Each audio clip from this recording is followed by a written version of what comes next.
फूटा घड़ा। बहुत समय पहले की बात है। एक गांव में एक किसान रहता था। उसके पास दो घड़े थे। उन दोनों घड़ों को लेकर वह रोज सुबह अपने घर से बहुत दूर बहती एक नदी से पानी लेने जाया करता था।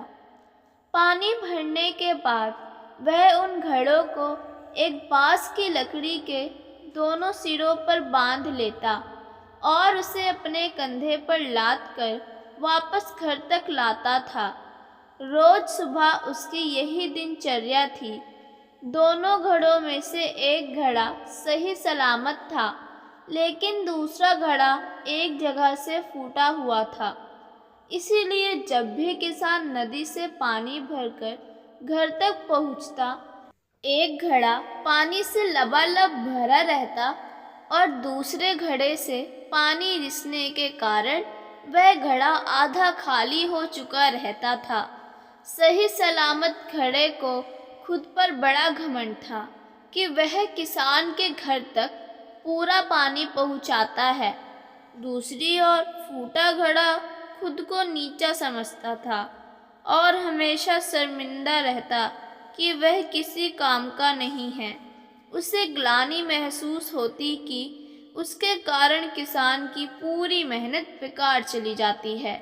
एक दिन उस फूटे घड़े से नहीं रहा गया और उसने किसान से क्षमा मांगते हुए कहा, मालिक, मैं खुद पर बहुत शर्मिंदा हूँ। मैं ठीक तरह से आपके काम नहीं आ पा रहा हूँ। किसान ने पूछा, क्यों? ऐसी क्या बात हो गई? घड़े ने बताया, मालिक, शायद आप इस बात से अनजान हैं कि मैं एक जगह से फूटा हुआ हूँ और नदी से घर तक पहुँचते पहुँचते मेरा आधा पानी रिस जाता है। मेरी इस कमी के कारण आपकी मेहनत व्यर्थ चली जाती है। सुनकर वह किसान उस घड़े से बोला, तुम दुखी मत हो। बस आज नदी से वापस आते हुए मार्ग में खिले हुए सुंदर फूलों को देखना, तुम्हारा मन बहल जाएगा। फूटे घड़े ने वैसा ही किया। वह रास्ते भर सुंदर फूलों को देखता हुआ आया। इससे उसका विचलित मन शांत हो गया। लेकिन जब घर पहुँचते ही उसने पाया कि वह पुनः आधा खाली हो चुका है, तो उस पर फिर से उदासी छा गई।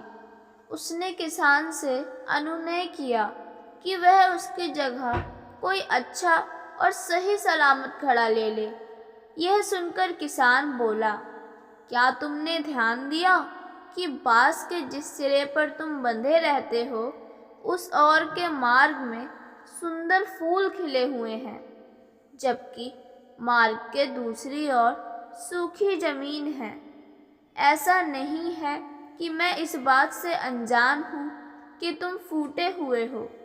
यह बात जानते हुए ही मैंने मार्ग के उस ओर सुंदर और रंग बिरंगे फूल लगा दिए। जब मैं नदी से पानी भरकर लाता हूँ, तो तुम्हारे द्वारा उन फूलों को पानी मिल जाता है और वह सदा उस मार्ग को हरा भरा रखते हैं। तुम्हारे कारण ही वह मार्ग इतना सुंदर हो पाया है।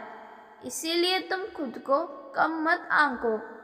कोई भी ऊंचा या नीचा नहीं होता।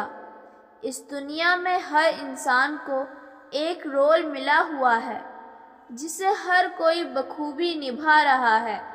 इसीलिए जो जैसा है, हमें उसे वैसा ही स्वीकारना चाहिए और उसकी कमज़ोरियों के स्थान पर उसकी अच्छाइयों पर ध्यान देना चाहिए। दोस्तों, ये कहानी आपको कैसी लगी?